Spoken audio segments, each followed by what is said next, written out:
नमस्कार दोस्तों, मैं आपका अपना शक्ति मेडकर और आप देख रहे हैं बॉलीवुड यानी मीडिया। चैनल को सब्सक्राइब कीजिए, लाइक कमेंट व शेयर कीजिए साथियों। और इस वक्त करनाल में पहुंचे हैं, करनाल सदर बाजार रमेश नगर में, और यहां पर गुरु रविदास मंदिर में एक मीटिंग सभा चल रही है। आइए आगे बढ़ते हैं। जो रास्ता उन्होंने बताया, मैं उम्मीद करता हूँ आप सब उसको मानेंगे और मानकर आगे बढ़ने का काम करेंगे। और आप सभी का भी मैं धन्यवाद करता हूँ कि अपने कीमती समय में से हुए और इकट्ठे होने के बाद जो समय आपने दिया, मैं ये उम्मीद करता हूँ उसका सदुपयोग करके इस मार्ग पे चल के हम अपने देश के लिए और देश के नागरिकों के लिए एक अच्छा भारत का निर्माण करने में अपना पूरा योगदान देंगे। सभी साथियों को जय भीम, जय मूल निवासी। और एक निवेदन है कि अभी जो हमारे महापुरुष हैं, महामानव हैं, जिनका जन्मोत्सव हमने मनाया, पुष्प अर्पित करने के लिए यहाँ बाहर उनका स्टैचू है और वहाँ हम उनके सामने एक बार जाएंगे। साथियों का अनुरोध है। साथियों देख सकते हैं, करनाल में people party of India democratic के राष्ट्रीय प्रवक्ता मूल निवासी हेमराज पटेल जी यहाँ पे पहुँचे हैं। अभी हम उनसे बात आपकी कराएंगे।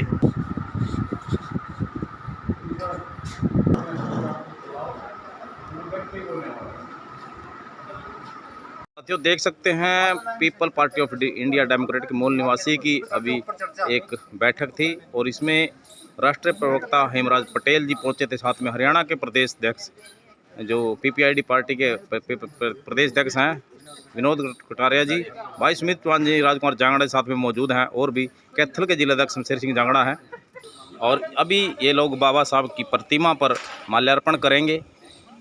देख सकते हैं तस्वीरें करनाल के संत गुरुदास जी महाराज आश्रम सदर बाजार रमेश नगर से हैं। तो साथियों देख सकते हैं, पीपल पार्टी ऑफ इंडिया की करनाल के सदर बाजार में बैठक थी, गुरुदास आश्रम में थी, और लंबी ये बैठक चली। और बैठक को संबोधित करने के लिए people party of India democratic के राष्ट्रीय प्रवक्ता मूल निवासी हेमराज पटेल जी पहुंचे हैं। साथ में अगुवाई के लिए राजकुमार जांगड़ा जी जो हैं जिला करनाल से हैं, और साथ में सुमित चौहान भाई हैं, वो इनकी अगुवाई कर रहे थे। और बहुत सारे कार्यकर्ता साथ में सुशील बोध भी हैं, और साथ में विनोद कटारिया जो हरियाणा के प्रदेश अध्यक्ष people party of India democratic के बाबा साहब की प्रतिमा को माल्यार्पण कर रहे हैं। देख सकते हैं तस्वीरें करनाल के सदर बाजार से हैं। ये साथियों और भी people party of India democratic के कार्यकर्ता हैं जो बाबा साहब को माल्यार्पण कर रहे हैं। बीते कल ही बाबा साहब की जयंती पूरे संसार भर में धूमधाम से मनाई गई।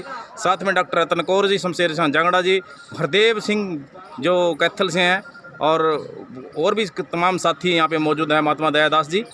आप देख रहे हैं बॉलीवुड यानी मीडिया। साथियों people party of India democratic की करनाल में मीटिंग थी और यहाँ पर पीपल पार्टी ऑफ इंडिया के कार्यकर्ता मौजूदा भी बाबा साहब की प्रतिमा पर इन्होंने माल्यार्पण किया। और हमारे साथ यहाँ पे पहुंचे थे जो मूल निवासी पार्टी के राष्ट्रीय प्रवक्ता है हेमराज पटेल जी, और उनकी अगुवाई के लिए राजकुमार जांगड़ा जी और सुमित चौहान जी आगे थे। तो सुमित, परिचय दीजिए अपना। मैं सुमित चौहान और अपने करनाल से पीपल्स पार्टी नीचे तो लग रहा बहुत अच्छा लगा। और इस संस्था के साथ जुड़ने के बाद मेरे को वाकई ये फील हुआ कि भाई हमारा समाज बहुत नीचे है और उसको ऊपर लाने का जो कार्य इस पार्टी ने किया है और उसी पार्टी ने मुझे भी सहयोग किया, तो मैं इस पार्टी का धन्यवाद करता हूँ। हमारे साथ ही पीपल पार्टी ऑफ इंडिया के हरियाणा के प्रदेश अध्यक्ष भी मौजूद, उनसे बात करें। सर नमस्कार, परिचय। People's Party of India Democratic क्या उद्देश्य रखती है पीपल पार्टी देश में करने के लिए? सबसे पहले दर्शक सभी को जय भीम, जय मूल निवासी, जय भारत, जय श्री।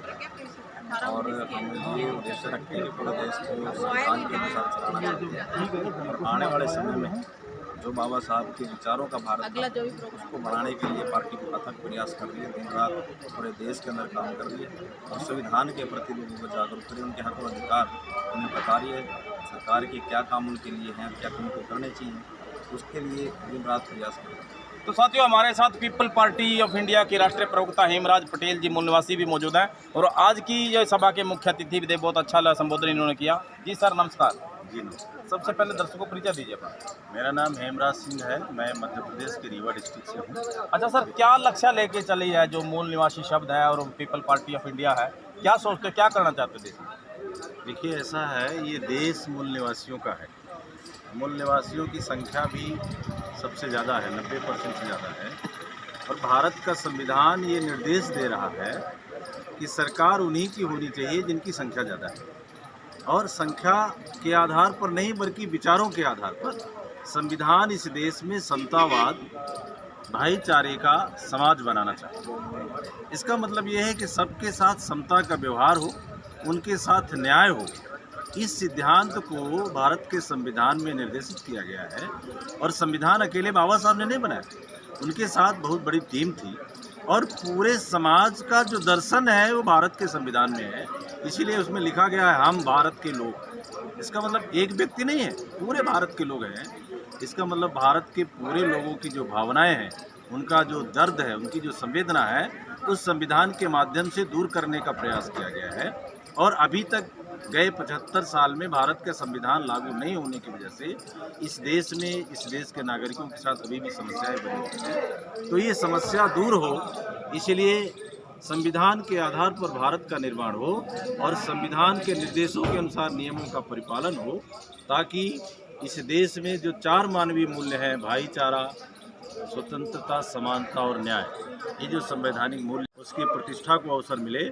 इस सिद्धांत के आधार पर इस देश में हम समाज बनाना चाहते हैं और उन्हीं के द्वारा फिर निर्मित इस देश की शासन व्यवस्था बनाना। सर, मंचों पे लोग आवाजें लगाते हैं कि 26 जनवरी 50 को भारत का संविधान लागू हुआ और आप कह रहे हैं संविधान लागू नहीं हुआ, क्या बताना चाहते हैं?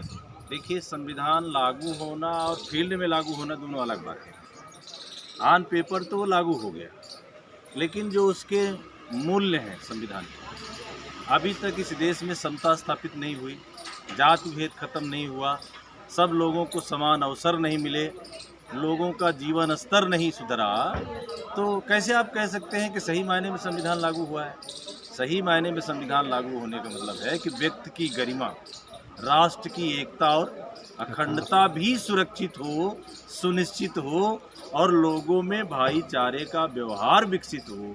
यहाँ तो अभी भी लोग जाति के नाम पर लड़ रहे हैं, धर्म के नाम पर लड़ रहे हैं, भाषा के नाम पर लड़ रहे हैं। इसका मतलब ये है कि संविधान का 1% भी लागू नहीं हुआ, मैं तो ऐसा कहता हूँ। धन्यवाद सर।